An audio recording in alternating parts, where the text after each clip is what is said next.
Good Hi, morning. can you hear us? Good morning. Good Hello. morning. Yes. Okay, thank you. morning. How Thank are you for you? joining Good, us. thank you. Thanks for joining us. All right. Now, Maizan, we want to know what will happen if a young children's parents are incarcerated for a crime and the child is forced to grow up without them.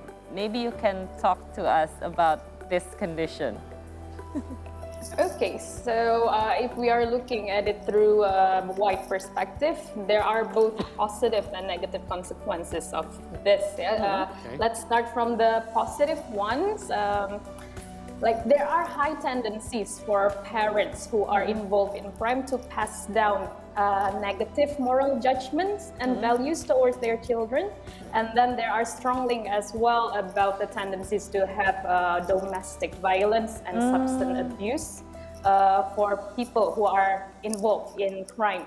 So by having these parents in prison, there are opportunities as well for the children to be safer and can have another parents, not parents, like can have another Guardian. alternative supports, guardians that are more capable to parent them in the end.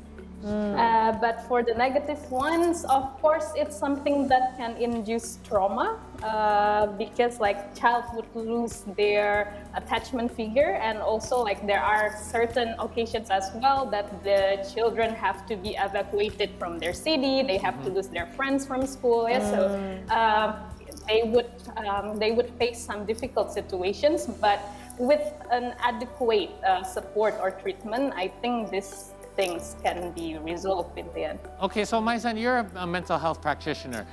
What direct impacts do the parents' behavior, negative behavior, have on the kids? For example, do kids just emulate what their parents do? Like my kids, I notice, as they get older, my older one is 7, she tends to do some of the things, like she repeats some of the things we say, she picks up some of the habits that we do. So if this is in a negative sense as well, will kids tend to pick up on their parents' either abusive or criminal sort of kind of behaviors and tendencies? Can that happen? Yes, so actually based on the research, there 2.4% children whose parents are involved in crime are more likely to commit another crime. But interestingly, it's not relating to a biological situations. It's relating more with the environmental situation. So they, for example, like imitations, as what you said before, and then like socio-cultural values as well, it can have an impact on it. But as long as there will be like a better role figure that can be a guardian for them, and also like there are strong values of what the kids should do and what the kids should not do, like I think it will be safe for them, like to be like a good people in their environment as well. Okay, so models. so it's totally not true then if let's say a child, an offspring is born from a criminal, that automatically you might assume that, oh, this person is going to grow up to be a bad person as well. A child is basically a product of their environment. Yeah, that's true. All right. All right, now I also want to know, Maizan, from a psychologist or a mental health practitioner viewpoint, what would be the right way for us to help these children whose parents are involved in criminal activities? What should we do if we want to help them? Okay, so there is an approach that called CARES approach. So it's like an acronym here. The C would stand for creating a safe environment for the kids to talk openly about their problem, and then the A would stand for acknowledge and validate children's concern, and then R would be reassuring them that they are not alone, so people are willing to support them throughout the difficult situations. And then E would stand for encourage them to build some life skills and also involve in active play to build resilience. And S would stand for safely give an age-appropriate information to the children relating to the situation itself. Oh, okay. So what sort of information that we should withhold from them? What sort of information that we can share and what sort of information that we should keep? So it depends on the age of the children. Maybe okay. for the younger child, they would be younger children. Yeah, they would be confused about what's happening. Right. So like maybe just talk about it in a simple way, like about the fact that their parents need to live for a while, and then like it doesn't mean that the parents do not love them, but and making sure that they are like in the right supportive environment. Yeah. But for older children, maybe like more reasoning should be involved. So what kind of things that make the parents face this positions, and then like what kind of supports that they will get around this course of time. Yeah, that's true because again, I said my kid's 7 now. She has a very kind of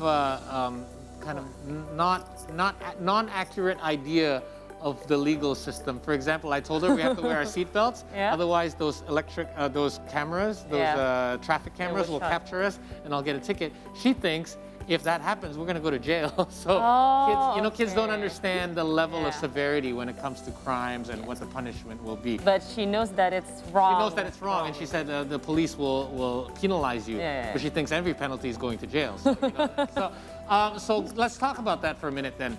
When it comes to the kids, what is the biggest challenge that you think, or the biggest impact on children if they do have parents that have a criminal history? Okay, so without a proper support, there are high chances that children can have like low self-esteem. Okay. Because like they would not be able to handle all of the negative judgments that people would have inevitably for them or for their family. So if it's happening, like it would be a critical one, because low self-esteem for children and teenagers would link with another bad behaviors, such as not behaving well at school, maybe involving in addictive behaviors, such as like alcoholism and also drug substance use. So yeah, like in an extreme case where children don't have an adequate support, this thing can happen.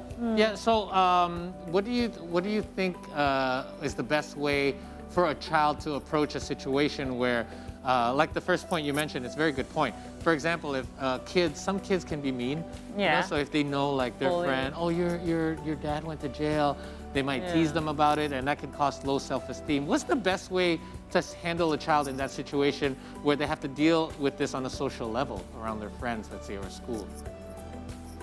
So as an adult, like we can be a great what's called like safe environment for them. Okay. Because like it can be difficult for them to handle it on their own. Of course. So making sure the children aware that there are others who's willing to understand them and not giving like any harsh critical judgment, and to help them to get through this bullying situations can be a great way to help that.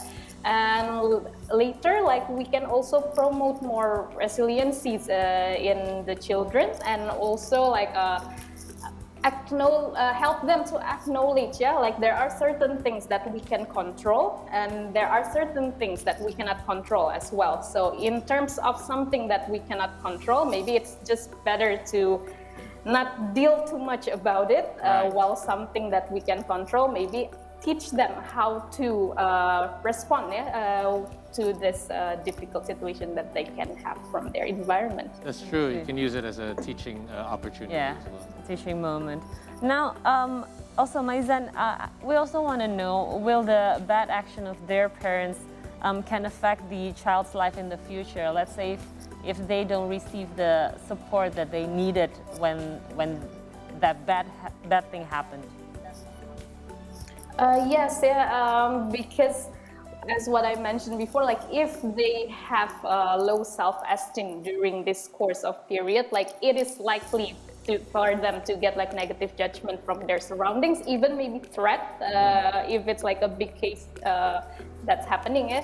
So if they are not strong enough to handle that, there are possibilities, yeah, the child can go into depression and then like choose like a bad coping strategies to handle with it. Maybe even like suicidal tendencies would happen from this. Okay, so that's, yeah, long-term effects. Yeah, but I also want to know, how can you spot depression in children? Okay, so for children, it depends on the age. Again, for younger kids, like one of the clear symptoms of depressions is they are doing like something called regression. So for example, the kid who has been able to do their potty training, they will pee on their pants again, or like the children who are able to sleep on their own, they become very anxious and not wanting to be alone. And other than that, maybe like for older kids who already go to school, it's like difficulties to concentrate at school, difficulties to behave well at school, and then they would tend to have like tendencies to isolate themselves as well, so detaching themselves from their surroundings. So if the children or teenagers are doing those things, so it can be a sign for depression. It makes sense, doesn't it? Because whenever children regress, whether it's because they just have a new baby brother or sister, or maybe they're in a bad situation, they want to kind of rewind and go back to a situation when they were in a better place and they're in a happier situation. So can a child fully recover, both psychologically or even physically, when they are faced in a bad situation where their parents are either abusive or criminals? Yes, like with an adequate support, they can, but in terms of time, it will be varied. It would depend on children's attachment to their parents, and then like children's age as well, children's vulnerability naturally. So yeah, there are certain factors that can promote how fast would it be for them to recover, but there are chances for them to recover from this. That's always good. Yeah, it's always good. Now, Maizan, there are also many instances that when some children themselves commit acts of crime. Now, what is this? Is this some sort of crying for help or crying for attention? And is this the result of children learning their parents' habits or what?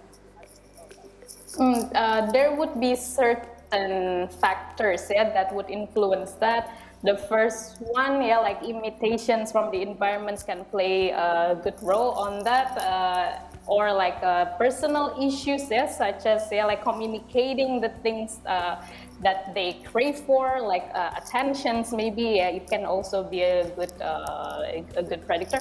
But other than that, like biological thing can play a good role as well. For example, there are people who are born with say antisocial tendencies or psychopathic tendencies. There are few people who are like that, and sometimes it's already clear, from they are still in their childhood that this behavior start to develop.